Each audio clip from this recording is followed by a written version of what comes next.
अस्सलाम वालेकुम, this is Hasan Baig from the gentleman's view. इस वक्त मौजूद है प्रिंस ऑटो माइन पर और आपके लिए लेकर आए हैं a detailed review of Glory 580 pro.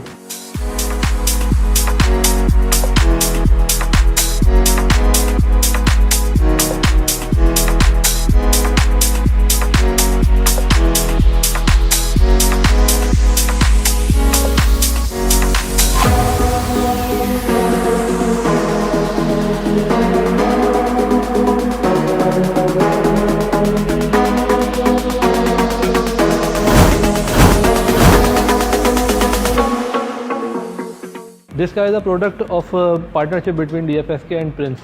2019 के अंदर ग्लोरी 580 लॉन्च की गई थी and at the end of 2020 और 2021 का मॉडल ग्लोरी 580 प्रो लॉन्च किया गया है।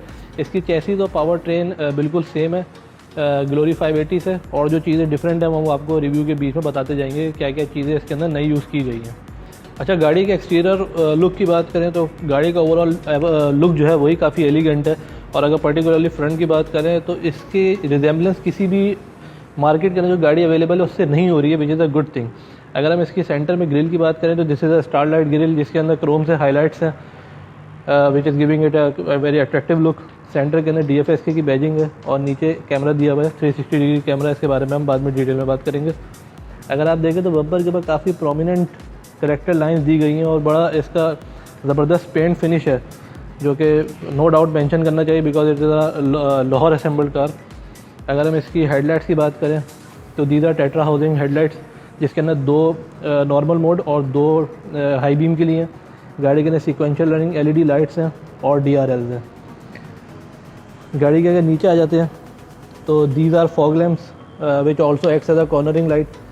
ये कॉर्नरिंग लाइट लेकिन उसी वक्त जलती हैं जब गाड़ी को इसी डायरेक्शन के अंदर मूव किया जाए। उसके बाद अगर हम इसकी बम्पर नेट की तरफ आ जाएं तो bumper net simple plastic finish के अंदर है और इसके नीचे डिफ्यूज़र भी सिंपल प्लास्टिक फिनिश के अंदर यहाँ पे हमें दिया गया है। गाड़ी के अंदर रेन सेंसिंग वाइपर्स हैं, ऑटो रेन सेंसिंग वाइपर्स हैं। इसके अंदर जो ओल्ड वन से जो डिफरेंस है वो ग्रिल का है, लाइट्स का है, बम्पर का है और साइड फेंडर्स का है।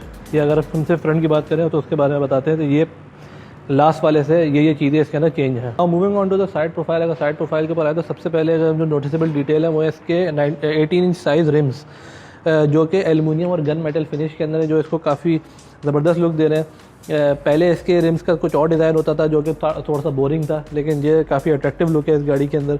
और व्हील आर्चेस के ऊपर मैट ब्लैक फिनिश के अंदर ट्रिम्स दी गई हैं जो कि साइड स्कर्ट से लेकर फ्रंट तक फॉलो हो रही हैं। It is giving a very rugged look. अगर हम इसके रूफ़ के ऊपर देखें तो रूफ़ के ऊपर सिल्वर ट्रिम दी गई, रूफ़ रेल्स जो है सिल्वर फिनिश के अंदर दी गई हैं, और जो विंडो ट्रिम्स हैं वो हमारे पास क्रोम में दी गई हैं जो उसको काफ़ी एक अट्रैक्टिव लुक दे रही है। जो हमारे पास हैंडल्स हैं वो भी क्रोम में हैं। साइड मिरर्स के ऊपर आ जाए तो दीज आर इलेक्ट्रिकली रिट्रैक्टेबल और इसके अंदर टर्न सिग्नल्स भी हैं और नीचे 360 डिग्री कैमरा भी दिया गया है। अगर हम इसके ग्राउंड क्लियरेंस की बात करें तो इसकी ग्राउंड क्लियरेंस अब तक जो लॉन्च की हुई क्रॉस ओवर्स हैं उनमें सबसे ज़्यादा जो ग्राउंड क्लियरेंस है वो हमारे पास ग्लोरी 580 प्रो की है। उसकी जो ओवरऑल गाड़ी की जो ओवरऑल लेंथ है it is very few millimetres less than that of Toyota Fortuner, और अभी तक की जो क्रॉस ओवर सेगमेंट में जितनी भी गाड़ियाँ लॉन्च की गई हैं उनमें सबसे ज़्यादा लेंथ इस कार की है। Now moving on to the back of the car, अगर बैक के ऊपर हम देखें तो इसकी जो टेल लाइट है वो सिंगल पीस के अंदर हमारे पास दी गई है। इसके बारे में हम तो बाद में बात करते हैं। सेंटर के अंदर इसको सिल्वर में DFSK गार्निशिंग दी गई है और इसका लोगो दिया गया है। हमारे पास वाइपर दिया गया है और हाई माउंट टेल लाइट दिया गया है। अगर हम इसके रियल लुक की बात करते हैं तो इसका रियल लुक काफ़ी मतलब अट्रैक्टिव है, प्लेन बोरिंग नहीं है जिस तरह हमारे पास इसका हो गया MG HS का हो गया, Hyundai Tucson का हो गया, इनकी तरह बोरिंग बैक इसका नहीं है। बम्पर के अंदर हम लोगों के पास पार्किंग सेंसर दिए गए हैं, 4 पार्किंग सेंसर हैं, और इसके अंदर एक हमें मैट फिनिश के अंदर डिफ्यूज़र दिया गया है जिसके अंदर ये फेक टेल लैंप्स लगे हुए हैं which are not connected to the real exhaust. अच्छा, इसके अंदर गाड़ी के अंदर जो बूट स्पेस ओपन करने का ऑप्शन है वो 4 तरीके से हम इसको ओपन कर सकते हैं। पहला ये कि हम इसका इस वाले इमोबिलाइज़र को जो बटन है उसको क्लिक कर दें इस तरह। दूसरा हमारे पास यहाँ पे स्विच दिया गया है, और तीसरा अंदर से इसके ऊपर ऑटो टेल गेट का स्विच दिया गया है, और तीसरा इसके अंदर किक सेंसर है बिकॉज वाई नॉट।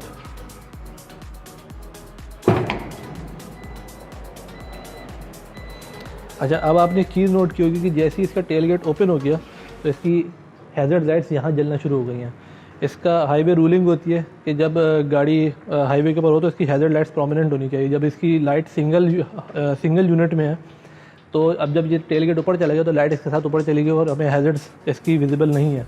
तो इसलिए उन्होंने यहाँ ऑप्शन दिया, जैसे ही टेल गेट ओपन होता है इसकी हैज़र्ड लाइट्स यहाँ ऑन हो जाती हैं। उसके बाद अगर हम इसके बूट स्पेस की बात करें तो इसका बूट स्पेस काफ़ी, इतना आपको नहीं लग रहा होगा, लेकिन this is a 7 seater car. तो अगर हम इसकी सीट्स फोल्ड डाउन कर दें तो हम इसके बूट स्पेस को इंक्रीज़ कर सकते हो। ये फ्लोर के साथ फ्लैट हो जाते हैं इसके जो सीट्स हैं। इसी तरह इसकी जो सेकंड रो है सीट्स की, वो भी फ्लैट हो जाती है। तो इससे हम इसकी स्पेस को काफ़ी बढ़ा सकते हैं। इवन कि इसके अंदर साइकिल भी स्टोर की जा सकती है।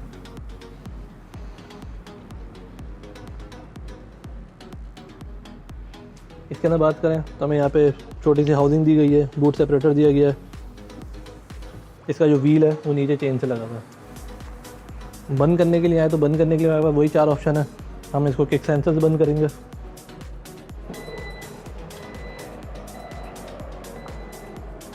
वैसे किक सेंसर से ऑपरेट होने वाले जो डोर्स होते हैं और जो ऑटो टेल गेट होते हैं वो काफ़ी टाइम लेते हैं, लेकिन इसने इतना ज़्यादा टाइम नहीं लिया। सिक्वेंशियल रनिंग LED लाइट्स भी हैं। नीचे 580 प्रो की बैजिंग है और यहाँ ग्लोरी की बैजिंग है।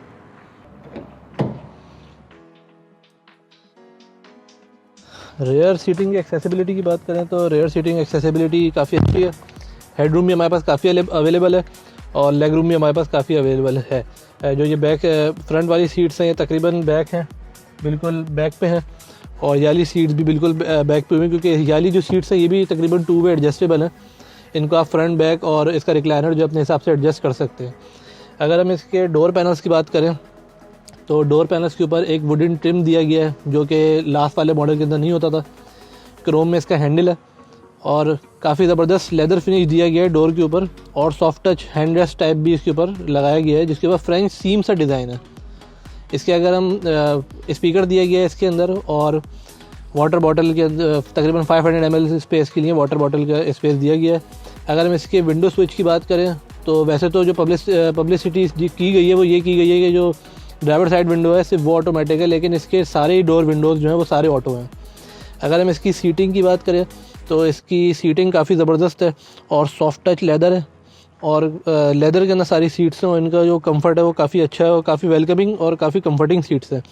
सेंटर के अंदर भी इसका हेडरेस्ट दिया गया है और सेंटर के अंदर इसका एक आर्मरेस्ट दिया गया है जिसके अंदर 2 कप होल्डर है। आर्मरेस्ट की फिनिश इतनी ज़्यादा ज़बरदस्त नहीं है, लेकिन खैर नहीं होने से होना बेहतर है। अच्छा, और गाड़ी के अंदर रेयर AC वेंट्स भी हमें दिए गए हैं जो कि रेयर पैसेंजर्स के लिए काफ़ी फीजिबल होंगे। अगर हम बैक सीट्स की बात करें तो गाड़ी के अंदर ये गाड़ी 7 सीटर है, because it is categorize as an SUV, this is not a crossover. तो इसके अंदर 7 सीटर है और इसकी सीट्स की पोजीशन वैसे वीडियो के अंदर देखने से आपको थोड़ी सी अनकंफर्टेबल लग रही होगी और काफ़ी क्रैम्प्ड लग रही होगी। क्रैम्प्ड है लेकिन इतनी ज़्यादा अनकंफर्टेबल नहीं है, क्योंकि हमने इसके अंदर बैठ के देखा था और फ्रंट के ऊपर अच्छी खासा लेग रूम होने के बावजूद भी मैं थोड़ी मुश्किल से बैठा हुआ था। अगर हम इसको रिड्यूस कर दें फ्रंट वाले लेग रूम को तो बैक के ऊपर पैसेंजर सीटिंग काफ़ी मतलब कह सकते हैं कि कंफर्टेबल है।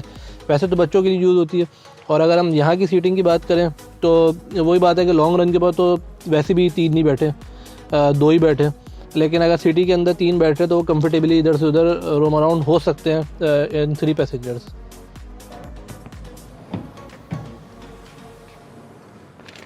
फ्रंट सीटिंग की एक्सेसिबिलिटी की बात करें तो वो भी काफ़ी इजी एक्सेस है और इसका हेडरूम भी काफ़ी हमारे पास अवेलेबल है और लेग रूम भी अवेलेबल है।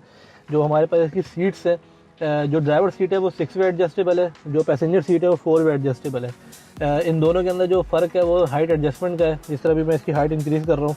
अच्छा, ये दोनों पावर्ड एडजस्टमेंट सीट है, इसके अंदर मैनुअल तरीका इसके अंदर नहीं है। ये हमारा की फोब है, यहाँ प्लेस कर देंगे। अच्छा, सबसे पहले अगर हम इसके स्टीयरिंग व्हील के ऊपर आ जाए तो स्टीयरिंग व्हील इसका सिर्फ टिल्ट एडजस्टेबल है या टेलीस्कोपिक नहीं है।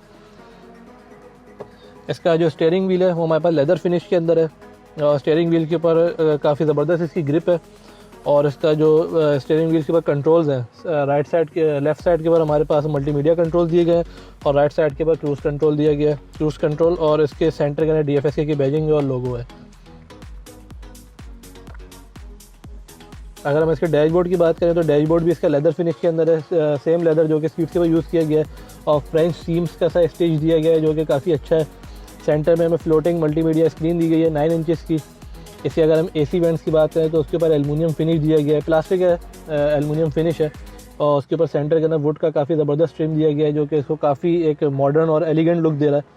अगर हम इसके स्विचेस की बात करें तो काफ़ी टेक्टाइल इसके फील है, जितने भी स्विचेस हैं इसके अंदर उनकी काफ़ी टेक्टाइल फील है, जो हमें कहीं से कहीं तक महसूस नहीं होने देनी कि this is a Chinese brand या फिर ये लाहौर असेंबल्ड है, क्योंकि लोगों को ज़्यादा परेशानी होती है पाकिस्तानी असेंबल्ड गाड़ियों से कि उनकी फिनिश नहीं होती।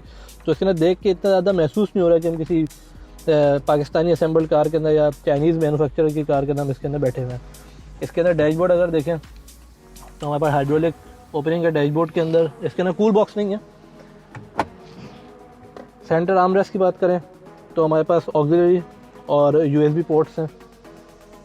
आर्मरेस्ट के ऊपर भी लेदर है तो काफ़ी सॉफ्ट टच लुक दे रहा है। हमारा सेंटर कंसोल है, गियर सिस्टम हो गया, यहाँ से हम इसके जो मीडिया है इंफोटेनमेंट सिस्टम है उसको कंट्रोल यहाँ से कर सकते हैं। बैक का बटन भी है, सारे ऑप्शन हमारे पास यहाँ अवेलेबल हैं। इलेक्ट्रॉनिक पार्किंग ब्रेक दिया गया है। ये इसका गियर शिफ्टर है जो कि पियानो ब्लैक, क्रोम और मैट फिनिश के अंदर है, और लेदर शूट दिया गया है इसके अंदर, काफ़ी इसको मॉडर्न और अच्छा लुक दे रहा है। अगर हम इसके पैनल के साइड कंसोल के ऊपर बात करें तो इस कंसोल तक के ऊपर लेदर है, और यहाँ पे बड़ी ज़बरदस्त GFSK की बैजिंग दी गई है जो काफ़ी अट्रैक्टिव थी। फ्रंट सीट भी इसकी काफ़ी वेलकमिंग है, काफ़ी कुशनिंग उसकी अच्छी है। अगर हम इसके ऊपर इसकी बात करें तो हमारे पास यहाँ पे सन ग्लासेस का होल्डर दिया गया है, और यहाँ पे हमारे पास इसके पैनोरामिक रूफ के और सन रूफ के हमारे पास ऑप्शन हैं, और यहाँ पे हमारे पास मैप लाइट यहाँ पे अवेलेबल है। अगर हम इसकी बात करें हेड रेस्ट की तो हमारे पास हेड रेस्ट दिया गया है, यहाँ पर हमारे पास लाइट भी दी गई है जो ओपन करने के बाद हमारे पास ऑन हो जाती है। वैनिटी मिरर है, और इसका हमारे पास ये रेयर व्यू मिरर है जिसके अंदर डिमिंग फंक्शन है, लेकिन मैनुअल डिमिंग फंक्शन है। डैशबोर्ड के हमारे पास यहाँ पे ट्विटर्स दिए गए हैं। ट्विटर्स वैसे ओवरऑल गाड़ी के अंदर नहीं है, लेकिन सिर्फ फ्रंट के डैशबोर्ड पे दिए गए हैं। बाकी डोर्स के अंदर स्पीकर्स हैं। सेफ्टी पर्पस या सेफ्टी की बात करें गाड़ी के अंदर तो 4 एयर बैग्स हैं, 2 फ्रंट के अंदर होगा, एक स्टीयरिंग के अंदर, एक डैशबोर्ड के अंदर, और 2 होगा सीट्स के अंदर। अगर ये दिखा सकें तो यहाँ पर एयर बैग हमारे पास यहाँ पे इंस्टॉल्ड है जो कि कर्टेन एयर बैग की तरह एक्ट करते हैं। गाड़ी के अंदर सेफ्टी फीचर एक और दिया गया है, सेंटर में DVR दिया गया है। यहाँ पर आप मेमोरी कार्ड इंस्टॉल कर लें तो आप अपने जो रूट्स हैं उनको रिकॉर्ड कर सकते हैं फॉर सेफ्टी रीजंस। ज़्यादातर गाड़ियों के अंदर बाहर आता है ये वाला फंक्शन। और यहाँ पे इसका पुश स्टार्ट बटन है। गाड़ी काफ़ी ज़बरदस्त बिल्ट है इस गाड़ी की। सेंटर कंसोल के अंदर यहाँ पे सिगरेट लाइटर है, 12 वोल्ट पावर सप्लाई है, और 2 कप होल्डर दिए हुए हैं। तो तकरीबन गाड़ी फुली लोडेड हमारे पास है। गाड़ी के अंदर पैनोरामिक रूफ दिया गया है जिसके कंट्रोल्स यहाँ पर हमारे पास हैं। अच्छा, गाड़ी में साइड कंट्रोल्स की बात करें तो डोर के ऊपर सारे पावर विंडोज़ के ऑप्शन है, लॉक अनलॉक का फीचर है। और अगर हम इस साइड पे बात करें तो यहाँ पे हेडलाइट का बीम एडजस्टर दिया गया है। वैसे अगर कॉर्नरिंग के अंदर अगर देखें तो लाइट ऑटो एडजस्टेबल भी है, लेकिन जो बीम एडजस्टमेंट वर्टिकल एडजस्टमेंट है वो हम यहाँ से कंट्रोल करते हैं, और जो साइड मिरर्स हैं वो इस साइड से हमारे पास इसके ऑप्शन दिए हुए हैं, और यहाँ पे ऑटो बूट का हमारे पास ऑप्शन है। ड्राइव ट्रेन की बात करें तो it is a front wheel drive car.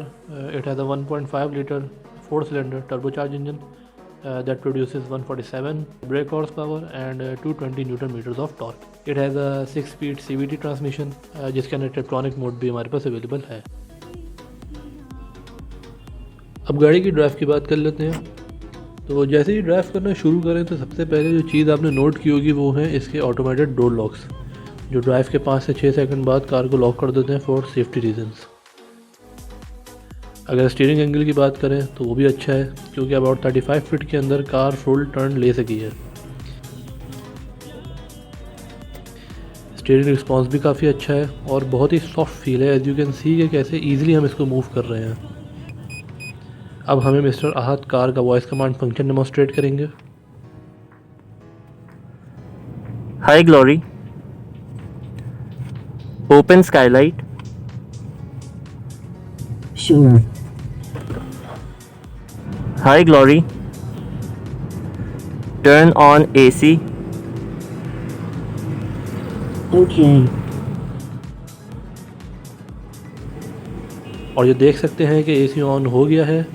Over 100 plus commands हैं और इसका रिस्पांस मुझे प्रोटॉन X70 से ज़्यादा बेटर लगा है। केबिन नॉइज़ की बात करें तो केबिन के अंदर इंजन कंपार्टमेंट की तरफ से अच्छी इंसुलेशन है, और इवन के रोड नॉइज़ भी कंट्रोल्ड है। जो ये शोर आपको सुनाई दे रहा है वो AC का ब्लो है। गाड़ी के अंदर 2 मोड्स हैं, एक नॉर्मल और एक स्पोर्ट्स। जिस तरह हमने ये स्पोर्ट्स मोड में शिफ्ट किया है and I can feel the throttle response getting better. और हम इसको स्पोर्ट्स मोड पर रखते हुए टिप्टॉनिक मोड में भी शिफ्ट कर सकते हैं for manual shifting, as you can see in the cluster. Shifting response for a CVT transmission is satisfactory. इसकी कुछ चीज़ें जिनको देख के चाइनीज़ फील आती है, उसमें एक इसका स्पीड क्लस्टर है जो बिल्कुल भी अट्रैक्टिव नहीं है, लेकिन इन्फो पूरी देता है। जिस तरह से this tyre pressure monitoring system, जो कि सेंटर में LCD पे व्यू कर सकते हैं, इसी में हम डिजिटल स्पीड भी व्यू कर सकते हैं और ट्रिप्स भी। AC की परफॉर्मेंस अच्छी है और हमने इसको टेस्ट किया है, और ओवरऑल केबिन में इसका थ्रो भी अच्छा है thanks to the rear AC vents. Glory 580 के मुकाबले अच्छा नहीं है बिकॉज उसमें रूफ पे वेंट्स थे और इसमें आर्म रेस्ट के पीछे हैं, तो उसके जो वेंट्स थे वो ज़्यादा एरिया कवर कर रहे थे। ग्राउंड क्लियरेंस की बात करें तो ग्राउंड क्लियरेंस का हमें कहीं इशू नहीं आया। विजिबिलिटी की बात करें तो कार थोड़ी बल्की है, लेकिन ब्लाइंड स्पॉट्स को 360 कैमरा कवर कर लेता है। का जो 360 कैमरा है उसके अंदर आप डिफरेंट कैमरा डिस्प्ले को फुल साइज़ में व्यू कर सकते हैं। क्वालिटी 360 कैमरा की बिल्कुल भी अच्छी नहीं है, लेकिन काम चल रहा है फिर भी तो सही है। ड्राइव इसकी बड़ी कंफर्टेबल है और सस्पेंशन भी अच्छे हैं कराची की सड़कों के हिसाब से। Being a front wheel drive off roading में बिल्कुल भी रेकमेंड नहीं करूँगा, और ना ही अराउंड 44 लाख में कोई ऐसी गाड़ी आती है जिसमें आप ऑफ रोडिंग कर सकें। इसका 0 to 100 चेक कर लेते हैं।